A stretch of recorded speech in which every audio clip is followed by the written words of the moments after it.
Alex, so welcome back to another reading vlog. Today we are going to be going through some of my obligation reads.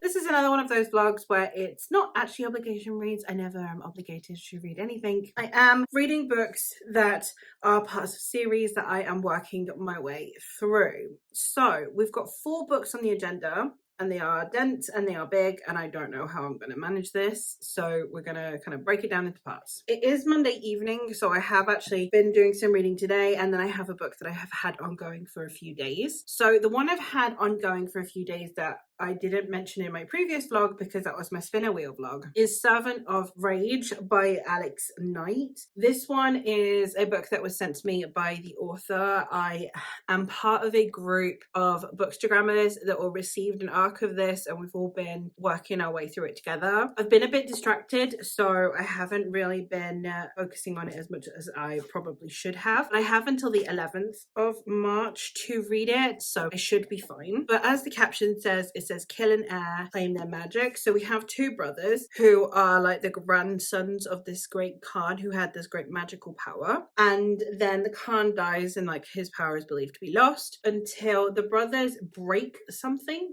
They destroy some kind of sacred artifact, and it like disperses the Khan's power across all of his heirs, and then they go around killing all of the other heirs and like ascertaining their power so that they can become more and more powerful. It's a progression fantasy, and it is a cultivation fantasy, so I am excited to continue. I have read progression fantasy before, but I'm not very well versed in it, but I'm interested to see how that will play out in here. I have got a book plate signed edition, and it came with some goodies as well. The bookmark is the promo bookmark. So I'm on chapter 13 at the moment. I don't have a huge amount of thoughts at the moment. I'm not hugely connected to the characters or anything as of yet.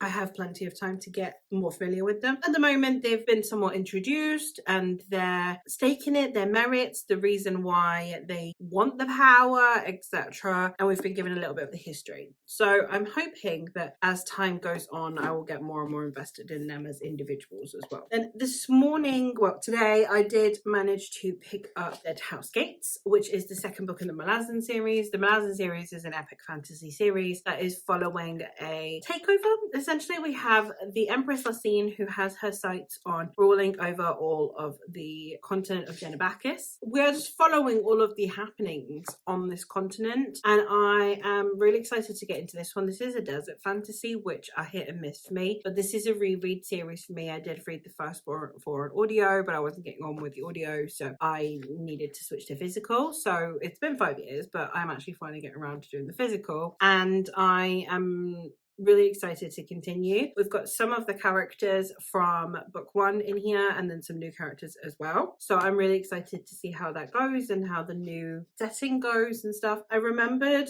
by the end of it quite a few things from book 1, so I'm hoping that it'll kind of all come back to me as I go with this as well. Then the other 2 books that I have not started yet, and I'm just going to read at some point throughout the week, are also, again, well, one's very chunky and one's going to be, we'll see how it goes. Next one I have is Walls of the Calla by Stephen King, which is the 5th book in the Dark Tower series. It's 781 pages, and I've not been enjoying this series, so that's a big commitment, but I am so far in now that I might as well see it through. My husband wants someone to talk to about this series, and I agreed to do so. So here I am reading through 2 to 3 star books on a monthly basis, but I am still curious enough, and like I'm not hating the experience enough to DNF. I wouldn't torture myself, but I'm just not having the best time with them. So this series, we are following Roland, who is a gunslinger, and he is on a mission to hunt down the Man in Black. So he is hunting him across this multiverse to reach the Dark Tower. I am not excited to pick this up,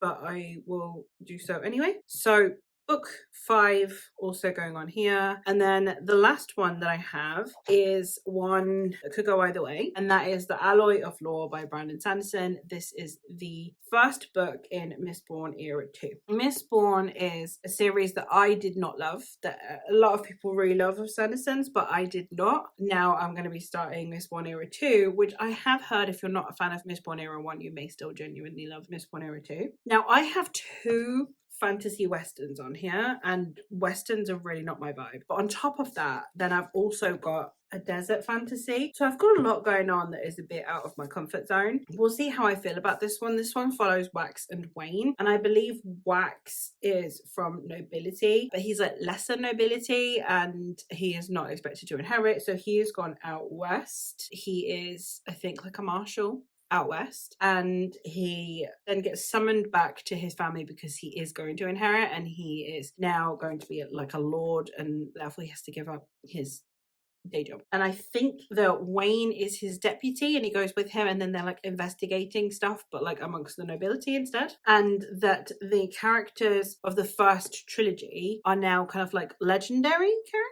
I believe it's been that long, and the magic system has changed, and I'm excited to see how I feel about it, to be honest, because it could go either way, but I'm hoping that I'll love it. My friend Mare says that she thinks I'll love it, so I will trust her. I have a very odd concoction of books, and so many, and I don't know how I'm going to read them all. I'm going to sit down and read some more and maybe divide these up so that there is a feasible page count, maybe. We'll see. But I don't need to have Servant of Rage finished by this week. Again, I need to finish by the 11th. But these guys, these three, I would like to get over and done with. So we shall see. We'll see how I go about it. Hey vlog, it's bright and early, so I thought I would check in. I've just had my morning coffee and I have made a little bit of a dent in Wolves of the Cala. This is probably not the best place to film because the sun rises over there, so it's still dark over this side. But alas, I'm 111 pages into Wolves of the Cala so far. It's a weird one actually to come back to this one because this is actually continuing on from one of the two timelines that we got in Wizard and Glass. So Wizard and Glass has two timelines. We have Roland when he's younger and like what sets him on his path, and then we have the like present timeline with his Hatet. And then I also started to read The Wind Through the Keyhole, which continues on the past timeline of Roland, and I DNF'd that one. It came out after the series was completed, so it didn't matter that I didn't read it. But then obviously now we're in like the timeline with the main like crew again, with the Cadet. So I have lost touch with this a little bit because they were only like briefly in the book before. It was mostly focusing on Roland. I'm very curious to see how I fare with this one. I thought that I would like Wizard and Glass more than I did because of the past timeline, because my husband really liked that, but I found the women really annoying. So we'll see, because these books, they are a lot. We're getting a little bit more of the Catet and of these characters that you don't. Normally it focuses mostly on Roland, and then when they were introduced in the Drawing of the Three is where you kind of get to see a bit of them, but then after that it's just kind of been a lot of journeying. So I'm hoping we'll get a little bit more of the characters and they'll feel more well-rounded, but at this rate I'm not sure I want them to feel more well-rounded because I'll probably like them even less, but we'll see. So I'm going to continue on with this and then hopefully be able to check in a bit later with some further reading news. So today's quite a gloomy day. All of my shots seem to be like really dark, but alas, here I am. I am now on part 2 of Wolves of the Cala, which is Telling Tales. So I've finished part 1. I don't know how to talk about these books in a way that I find interesting because I don't find the books interesting. So to say anything interesting about them in the vlog is like near impossible. But I will try. We are getting a little bit more of the characters. I don't know, again, if I'm just feeling that way because it's been so long since I've been around these characters, or because I haven't actually had like a book where they are even slightly central since December. Did I read one in December? It might have been November. I can't remember how long of a break I took. So it's been a while since I've actually focused on these characters in any way, shape or form. So I don't know exactly if that's just like a me thing and we're just getting the same amount that we normally get, but it feels like we're getting more from these characters. The characters are so weird to me because they do feel really recognizable now, because obviously I've read 4 and a bit books of them, but at the same time I don't feel emotionally connected to any of them. Jake is a child, and like my maternal instinct should be there, you know, with everything that's going on with this kid, and it's just not. Like at the end of the first book, something happens and I should have cared and I didn't, and just all these things that keep coming up where it's like I don't care as much as I should, arguably. So we'll see how I fare. Like, still being back with these characters, it's nice because it feels familiar, but at the same time it kind of highlights how disconnected I am from them. I've also read a little bit more of Servant of Rage. I am now on page 116. I'm really liking the world building in this, and I'm curious about the magic system. I would like to feel a bit more connected with the characters than I am at present. I feel like a lot of time with progression fantasy, it's very D&D, so a lot of the emphasis is more like a video game. Like I don't feel like necessarily when playing a video game, I don't feel like the characters are what make or break a game. And I feel like with progression fantasy, it's somewhat similar. You're not really in it for the characters, like the world, the magic, the plot, the intrigue, all of that is more central. So I feel like if you're a character driven reader, I don't know how you'd fare with progression fantasy. I'm not saying the characters are bad, I'm not connecting with them on like a deep sentimental level, really. And obviously these are people that are okay going around and murdering their relatives, so they're not necessarily going to be the nicest people anyway. My investment is odd because I'm really curious, but also because I'm not emotionally invested. I'm not like, oh my god, I need to pick it up. So I'll kind of wading my way through, and then hopefully I'll be able to give a concise review eventually. So tonight I'm going to go have dinner, and then tonight I will hopefully read a chunk of Dead House Gates. We're going to play Tiny Tina's. I'm just playing that every night at the minute, and I've got some YouTube videos and stuff that I'd like to watch, but other than that, I'm just reading Dead House Gates. I think I'll give the other 2 a break for today, so I will then hopefully push on and read a little bit more of this. I'm still on page 116, so hopefully make a little bit of a dent in there. Hey vlog, it's late. The wind is loud. I'm sure you can hear it. There's not much I can do about it, but I figured I'd check in because I have actually gotten to book 2 of Dead House Gates. So this one's divided into, I think, 4 books potentially. I'm not going to have a huge amount to say on this one. It is a sequel to a huge book, so I figured I will probably only check in when I get to the different books within the book. This one is definitely set in a slightly different area, in a different like space of what we had seen previously in Gardens of the Moon, and we are following some characters from Gardens of the Moon and a whole host of new characters as well. This one has a desert setting. I think I've already said that, and it also has a kind of like caravan of people needing to move across this desert, and we are following different people needing to traverse this desert for different reasons, and the kind of predominant reason for this kind of like sudden need for the movement. And I'm really liking this one, especially given that I genuinely don't enjoy desert settings. It's just not my thing. I'm really picky with them. Like, there are some that I have enjoyed, but I'm really picky with them. So I'm really glad that this one is still pulling through for me like it did with the audio. I'm definitely picking up already on some things that I definitely don't remember at all. Most of Gardens of the Moon, even if I didn't remember the scene leading up to it, as soon as I'd read the scene, I definitely remembered it. It was like, oh yeah, deja vu. With this one, there are some scenes that I definitely don't remember. So I am assuming that by the time I got to this one, the audiobook Malazan fatigue was really getting to me, and I was starting to lose focus because, again, I am not far in. I am on page 213, which, you know, on a normal book, you'd be quite far in. But on this one, that's what we're working with. There are already things that are definitely being like revealed to me as like a whole new thing. I am wondering by the time I get to book 4 especially, how much I'm actually going to remember, if anything. One thing that is fascinating to me is which scenes I did retain, because there are definitely things there that are like, that seemed really important, and I completely forgot that is a thing. And then there are other things that I'm like, that is a very, very random, tiny piece of not hugely important information that I remember. So I have no idea what I am going to have remembered of this book, because again, it's going to just kind of have to come back to me as I go. I'm having a great time with it. I really do love Stephen Erickson's writing style. I do find it really immersive. Hopefully, now that I'm reading them physically, I'll be able to retain so much more and really work my way through this series. Hey vlog, It's Wednesday evening, so I thought I would check in. I was going to check in this morning, but having updated you only just on book one of Deadhouse Gates, and then me kind of not wanting to update on a regular basis because it's a sequel, so I'm going to only update once every part, I kind of figured I'd wait until this evening and then update on my other reads. So with Wolves of the Kala, I am now on book 3.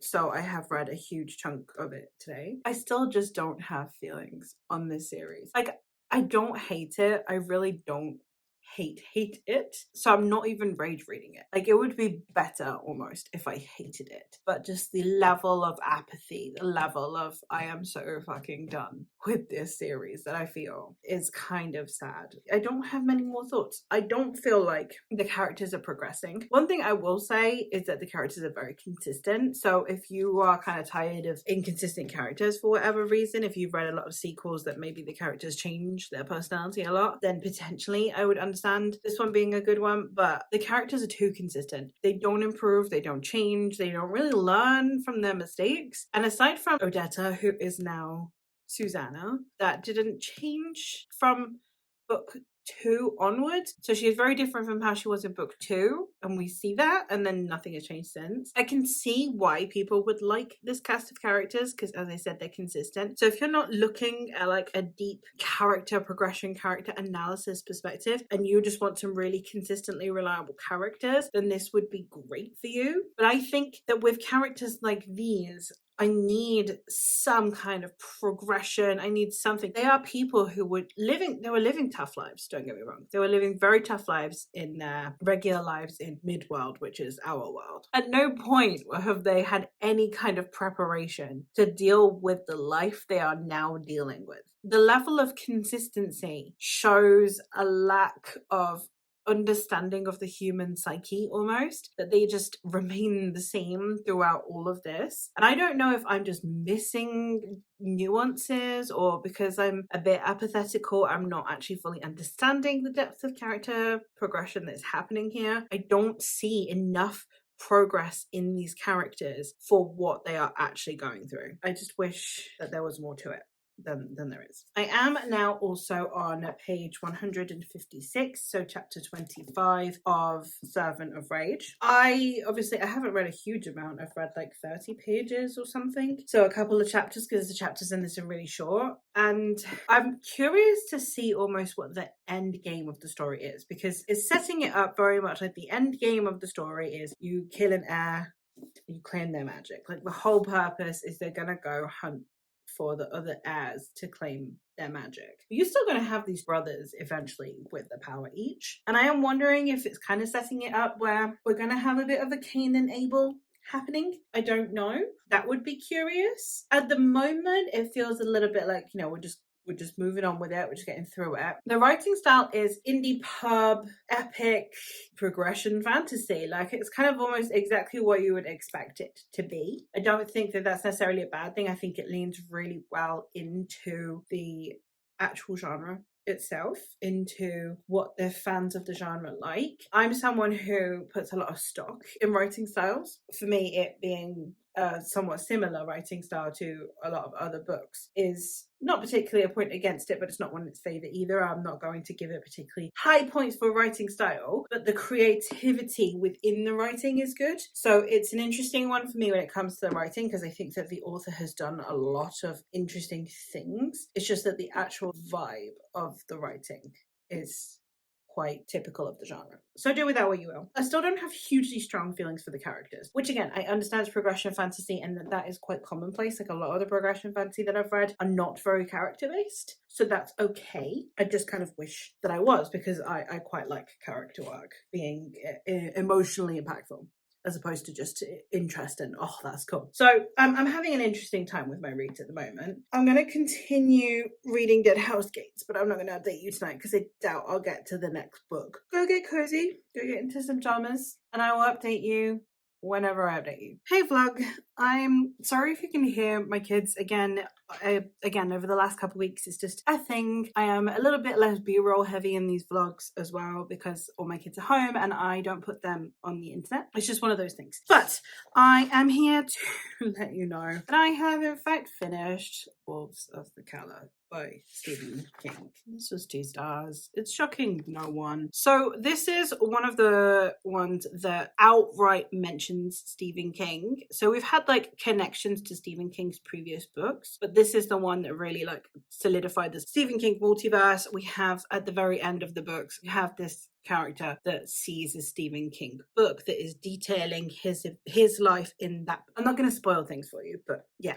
That's the thing. We were reminded of what is arguably one of the weirdest, most bizarre, disgusting, awful things I've read in this series, which is when one of the characters had sex with a demon and they are now pregnant with the demon and the possible repercussions that come from that. And I didn't need to be reminded of that, let alone for there to be ramifications of it.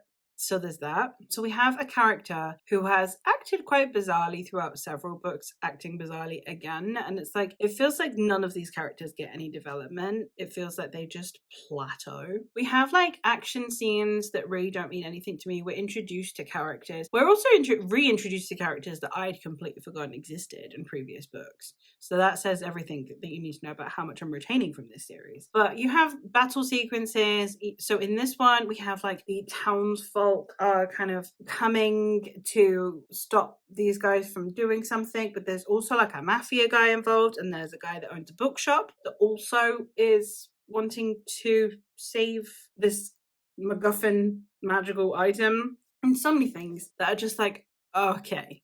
With like mechanical, like robot at one point. So many things in here that like in other things I think I'd find interesting, that in this I'm just like, oh, okay. I wanted to see how I fared with this series. I've got 2 books left. I will finish them because why the fuck not at this point when I've done 5 and a bit books, because I did read a bit of Going Through the Keyhole. I've only got 2 left, but I'm questioning all my life choices at this point. I don't know why I'm reading this series. So there's that. So I now have Dead House Gates, Servant of Rage on the go. I did read a bit of Dead House Gates yesterday, but I will check in when I finish book 2 of that. And then, yeah, I am plodding along with this one. I don't have any new thoughts since yesterday either, so hopefully I will have something to say later today. But that does mean that at some point today, potentially, I would maybe start the Alloy of Law. It's not going to take me very long, so I could try and like push ahead a bit with the other 2 and then start this one tomorrow. I'll see how much time I actually have for reading and stuff. But at least one is now done and one is underway quite a bit. I'm halfway through, and the other one not as far in, but it's a huge book. Yeah, hopefully I actually like something in this vlog, or it's going to be a very interesting vlog. Hey vlog, it is Friday, so I thought I would check in. It's about midday. It's actually been raining all day, so I have had a lovely reading ambience at least. But to check in, what have I been reading? Last night I did get to the book 3 within Dead House Gates, which means that I am on page 434. Book 2 was an interesting one because the different perspectives, the different characters that we are following that I already knew were absolutely fascinating in book 1. We have like the siblings of some prevalent characters from book 1 that are in here that you don't really see that much of in book 1, and then we have a group of characters that we actually do see quite a bit of, and then in book 2 we have some slightly different characters that we have like more had mentioned than anything else from book 1 and then from part 1 as well.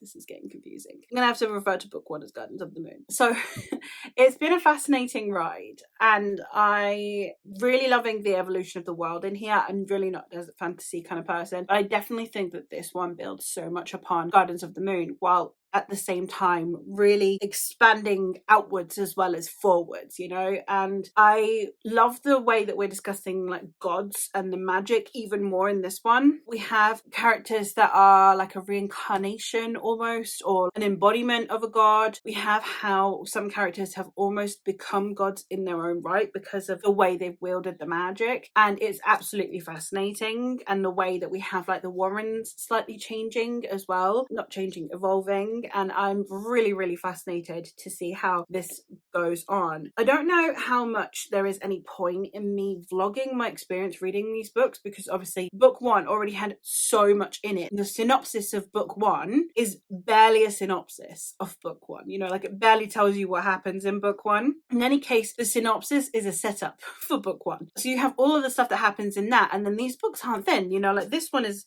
900 pages, was it 800 and something, 936 pages. So I'm not sure how much there is any point in me updating you on this. Let me know down below if there is any point keeping you posted. But yeah, I'm having a great time and it's my favorite read at the moment. Talking of things that I've continued for now, I have made a decent amount of progress with Servant of Rage. I am now on page 226 and we really are in the thick of it now. We really are at a point where we're beginning to, we've really been introduced to a lot of the world, the stakes, the magic. I think I'm getting a better grasp for these characters' motivations as well, because initially it did just seem like just a power grab, which is fine. It's just not really my thing. I do feel like throughout the last bit we've gotten, I don't know, maybe a little bit more layering or nuance or something. We're really in an interesting spot at the moment, and I'm very curious to see how the last chunk goes. I might see if I can just whack this out the park tomorrow. We'll see, but I'm having a great time. And then the other one is one that I have started, but I have somehow managed to get halfway already because it's such a dinky book, and that is Alloy of Law. So I am now on page 170, so chapter 10, and this one's a very interesting one. So we do start out in what is basically the Wild West, and then the setting that we're at now is kind of like the cities that you had in the Northeast during the like time period of cowboys. If you think of like the cities in the Northeast, like a Little Women kind of vibe, that's where Wax is from. So he's had to return to his family, which he's spent 20 years away from it. He spent 20 years out west, and he now has to kind of, I suppose, reassimilate with the way that, you know, the city folk live, and also begin to integrate into the society. And then also at the same time he wants to investigate, does it say on the back? Not really. Something happens, and because he's been basically like a marshal or like a sheriff out west, Wayne, who is like his friend, has joined him, and yeah, they're going to do some investigating. But obviously amongst the city folk, the way that secrets are kept and the way that intrigue happens is very different to what he's accustomed to. And I'm really loving seeing the way that he's trying to adjust to this society, and at the same time the way that his different lifestyle is applicable to the situation when it comes to investigating, and the comparisons that he makes. Now, the women characters in here I don't think are as fleshed out as the men, at least as of yet,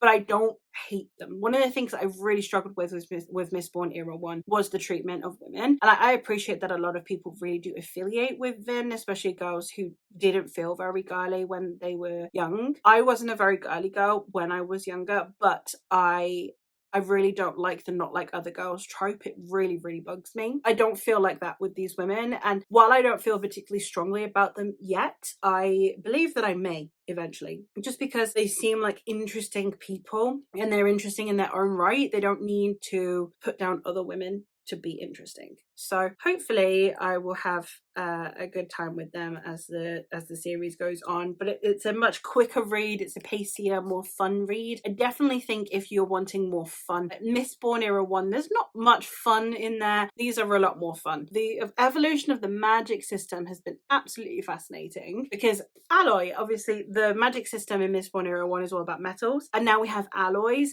So you have people who can consume alloys, and that's been absolutely fascinating as well, because the alloys then change the properties, which is fascinating. There's a huge influx of different metals that are now going on, as opposed to the more limited amount that we had in Era 1. So I'm excited about that. So I'm having a good time. It's not like new favorite material, but I'm having a really good time. Good morning vlog. It's Saturday morning. It's actually my son's birthday today, so I'm probably not going to check in after this, but I thought I would just quickly drop in and kind of let you know what I've read. I did manage to just finish the last little bit of Alloy of Law this morning. We had dinner early last night and I only had like 50 pages left, and then I just didn't read last night because we were setting up for his birthday and kind of just forgot. So I finished the last 50 pages of this morning, but it was a good time. I had a good time. I'm going to give it like it's a 3.5 kind of read that I'm rounding up to 4 because I think it deserves rounding up more than rounding down. Like there were definitely elements that are not really my usual vibe that I think Brandon Sanderson really pulled through on, and it was a fun time. And that was the thing. I think I really appreciated that. I felt like this book knew what it was doing more. With Mistborn, there was something about it that kind of acted like it was reinventing the wheel, even though the wheel's been around for a long time. With this one, I feel like it knew what it was doing. It was a lot more self-aware as a story, and I really appreciated that. So while not necessarily a new favorite, I had a really good time with it. The further I went, the more I liked the characters. I find Wax and Wayne a little bit insufferable at times. They are slightly annoying, but not in a way that is off-putting, more just like, yeah, they're kind of men of that time period, and if I watched a cowboy movie, I'd probably feel the same way about the protagonist as I do about Wax and Wayne, and that's fine. So it did what it set out to do, and I'm not going to penalize it for that. So overall, really good time. Had a lot of fun. Maybe not hugely memorable and like, oh my God, new favorite, but a fun time. So today's plan is I am hoping to potentially finish Servant of Rage. I don't have a huge amount left because the chapters are really short. It will be a good one to like dip in and out of throughout the day whenever my kid's like, I want to go play my new video game, and I'm just kind of sat there. So hopefully I can get through it. So I am on page 226 and there's 340 pages. So I've just got over 100 pages left. So hopefully I can kind of finish this one out today. And then obviously the big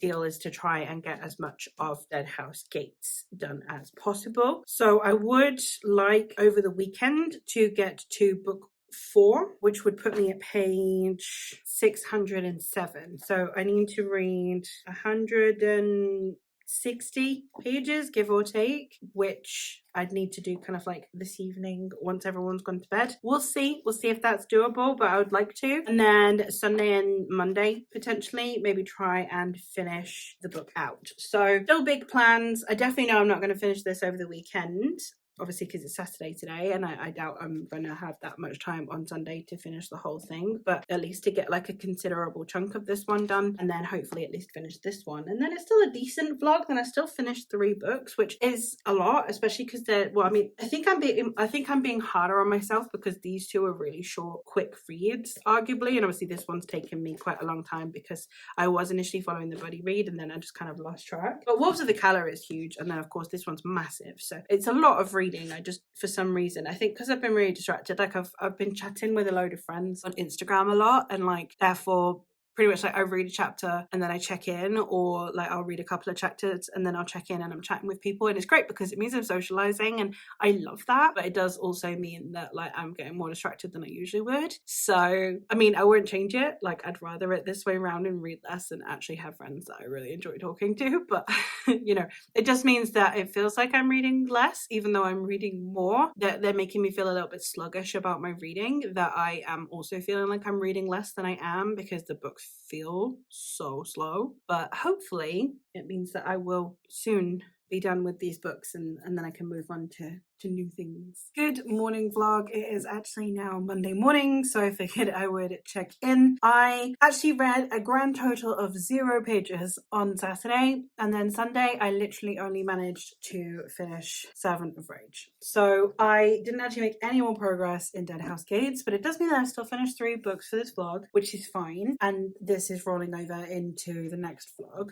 So Servant of Rage, I had a good time with this one. I think that by the end of it, I think I said in the last clip, I was beginning to understand the characters' motivations a little bit more and therefore get a little bit more connected to them. But I don't think the aim of the game with progression fantasy is to have these super deep characters. Because that's not the focus. The focus is on the plot and on the magic and the world and the way that all interlinks, and the characters are kind of there to push it along. But I also think that in a way, progression fantasy, because it is akin to RPG, I think it is also to an extent how much of a self-insert you can make of these characters, how much they become like a playable character, very much like you would get in a video game. And therefore I am enjoying that element once I kind of reframed it in my head. I just think that it takes some getting used to. I've given this book a 3.5 and I'm rounding up to 4 because again the 0.5 that I am adding when it comes to my Goodreads score is because this isn't my usual genre. This is not usually the kind of fantasy that I reach for, and therefore I do need to take into consideration how much of it is genre conventions that I am unaccustomed to, that I am deeming as like flaws. I think the writing style was immersive and it was good, and I think that if you are a fan of progression fantasy, I think it fits well within the genre. I think that it will be enticing and engaging and fun. I just personally think that it's not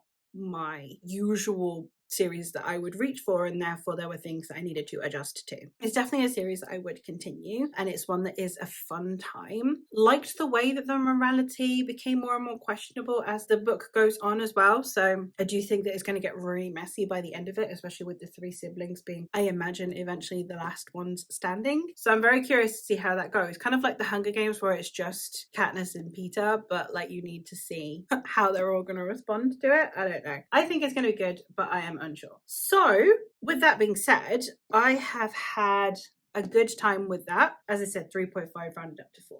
So to wrap up the vlog, the first one that I finished was Wolves of the Calla, which I have given 2 stars. I know I was saying that I'll continue on with the series anyway. I've changed my mind. I am going to DNF this series. There is no point in me continuing. The whole point was that I could chat to my husband about it, but like it got to the point where we were chatting about this and all I could say was, I don't understand anyone's motivations. I don't know the point of it. I don't really know even where the plot is going, and I'm 5 books in. I don't really have anything to say, to chat with him about, apart from occasional ranting. So even he was like, yeah, no, it's okay, stop. So I am going to stop now, and I am DNFing at book 5, which is bizarre, but I'm going to. Then I also finished The Alloy of Law, which I enjoyed more than I thought I would. I had a fun time with it. I did really like the way that Lady Morassi ends up kind of evolving in this as well. I think that it was one of Sanderson's better iterations of women within the Mistborn world. I would like to get more of Lady Therys, but obviously we don't see as much of her in this one anyway, so I'm assuming that in the sequels we will potentially get more of her, and I am excited for that. And then obviously, as I've just said, this one is the most recent one that I finished, and I had a decent time with it, and I am looking forward to reading more by this author, which leaves us only with Dead House Gates as the only one that I haven't finished, and I am still on same page I was on before, 434. Nothing has changed, but I am hoping to, throughout this coming week, be able to finish the second half. So good vlog, lots of different varying opinions that I'm having on a lot of these things, but I'm having a good time with my reading, and that's what's important. So I'm going to leave you there. I'm going to end this vlog there. Let me know what your favorite book out of all of these, if you've read any of them, is. Let me know your thoughts on the ones that you have read. Let me know if, based on my opinions on this series, if you have any recommendations for me. And that is all from me for today. So thank you ever so much for watching, and I'll hopefully catch you in another one soon. Bye.